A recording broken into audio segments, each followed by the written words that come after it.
Going on, guys? Welcome to Orms Forum. In today's video, I'm going to be talking about some Detroit Lions and some more practice squad players. Kind of continuing with the series that I've been doing, and today I'm going to be doing the wide receivers. We did sign two wide receivers to the practice squad. Two guys that we already picked up, though, after the draft. So it's names that you guys are going to be familiar with. We picked up wide receiver Sage Surratt and wide receiver Javon McKinley. I'll talk about Sage Surratt a little bit off the jump, and let's get right to it. Sage Surratt, 23 years old, 6'3", about 220 plus pounds. Went to Wake Forest at college, Wake Forest, Demon Deacon. He was a first team All ACC in 2019. He went undrafted free agent 2021, like I said, to the Detroit Lions. So he hasn't been on any other team. He is a Lion and will remain a Lion for now. He was one of the first players in college to accumulate 1,000 yards from a Power 5 conference. Very impressive. Suffered a major shoulder injury in 2019. It was season ending. I think he missed the last 4 or 5 games as a Demon Deacon after about 9 games played. Ended up being a semifinalist for the Biletnikoff Award. If you don't know what the Biletnikoff Award is, for most outstanding wide receiver in college. Fred Biletnikoff, who played back in the 60s, 70s, whatever he did. He was a phenomenal wide receiver for the Raiders back in the day. I don't know if he played for anybody else though. Then he opted out in 2020. He had some other injuries going on too, but the shoulder one being the most significant one. His college numbers are 107 receptions, 1,582 yards, and 15 touchdowns at a 14.8 yards per catch. That was for 2 years at Wake Forest.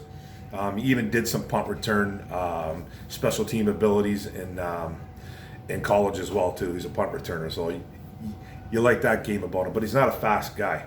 He's a big physical wide receiver with really good size, a contested catch type of wide receiver. Uses his basketball skills. He was a really good basketball player in high school and college, and he used those skills to body defenders, to get up and get the ball, to position himself to win contested catches. He doesn't have the long speed or separation that you really want from a wide receiver. He solely works on his physical skills that get him to where he was. He's a red zone threat type of wide receiver, being like 6'3", 220 pounds, so he's got that size and he can get up. He's going to need to play some special teams, and he was playing some special teams for the Detroit Lions before we released him. You didn't really hear too much about him in camp, here and there, but there wasn't a lot of chatter. There was chatter before we picked him up, and as we picked him up, but he was kind of slow coming around, so he didn't really do a lot. But he needs time to develop. He's one of those type of guys. I think they like what they saw in camp, like what they saw in preseason games. I don't even know if he even had a catch in preseason. I don't remember him even catching a ball. He might have. Don't quote me though, but I don't really remember. You didn't hear a lot about him. So I'll talk about these guys at the end though. And then we picked up another guy, Javon McKinley, 23 years old, 6'2", 220, another big kid. College, went to Notre Dame. He's a Notre Dame Fighting Irish. Another undrafted free agent that we picked up, obviously, 2021 Detroit Lions. So he's been a Lion and will remain a Lion as long as they want him to. He's been on no other teams. So this guy's got a lot of stuff going on with him. He broke his leg in college as a freshman.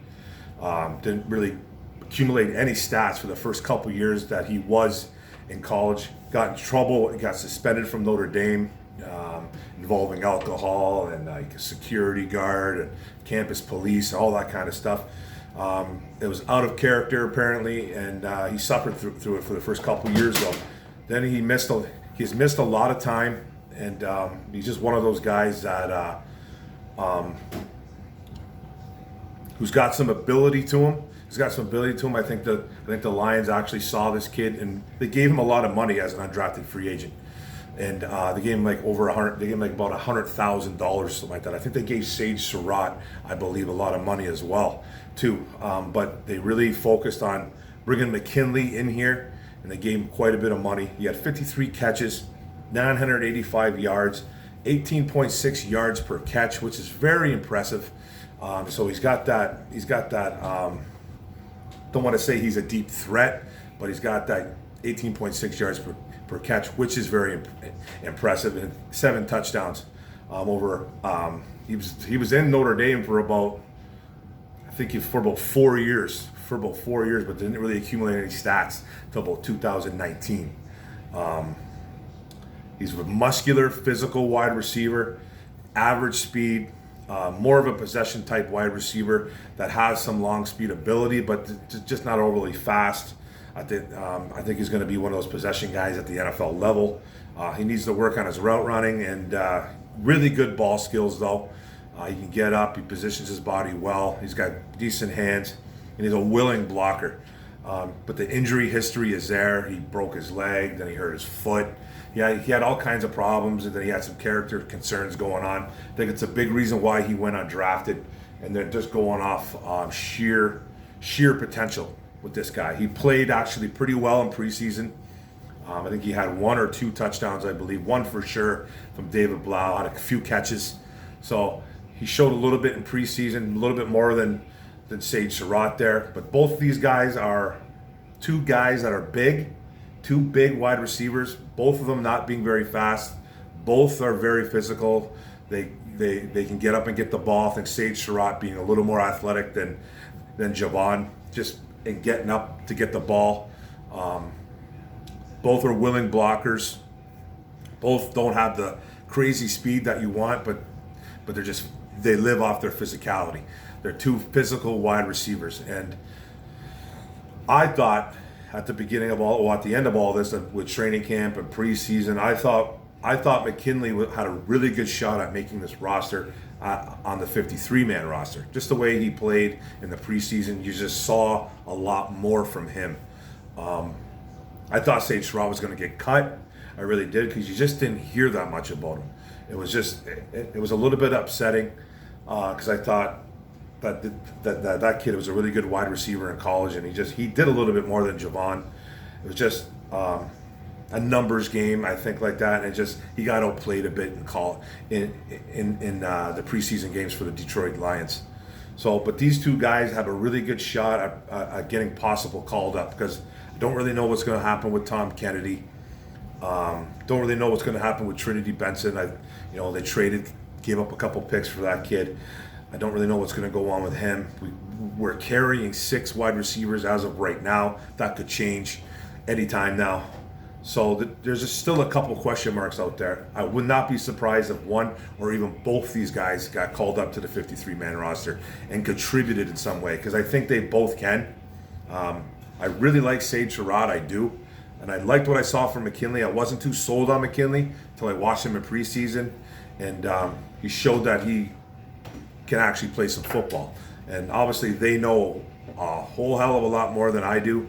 And they're going off potential and obviously what they saw in practice and in preseason. So they know what they're doing. They kept these 2 guys on lock, threw them on the practice squad. I'm glad we have them both, because this wide receiver room is a big question mark.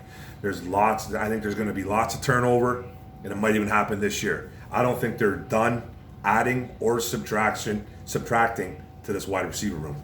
I think it's going to be a turnstile all of 2021. I really do. Because A, injuries happen, B, production, C, schemes, D, other players getting cut. I just see it being a turnstile, because we don't have a 1 through like 3 or 4. We really don't. If you look at this wide receiver room, we just don't. We got a wide receiver 1 that's never really been a wide receiver run in Tyrell Williams. I do like him though. And I don't know who's going to be the number 2. It looks like it's going to be Khalif Raymond. This guy's never been a number 4 or 5 really in his career. And then 3, Quintez Cephas. I think he's still a question mark. Amon-Ra St. Brown. It's just, the list goes on and on and on. It's just a total question mark. And it's I think it's one of the most concerning rooms on the team next to the safety room, in my opinion. I think it's that bad. I just think it's going to be a turnstile. But that's the video, guys. We got Sage Surratt, Javon McKinley in the house. Expect these guys to pop up on a roster sometime during the year. Earlier, later, don't really know, but I think these guys are going to come into the fold at one point. But thanks for the video, guys. Thanks for paying attention. Don't forget to hit the subscribe button on the bottom right. Don't forget to hit the notification bell, get all my videos. Don't forget to like and comment. It's all about the likes and the comments. That's what makes it go. That's what makes it tick. And I love the back and forth. We're literally days away from Detroit Lions football. Let's go, guys. Boom. Thanks a lot.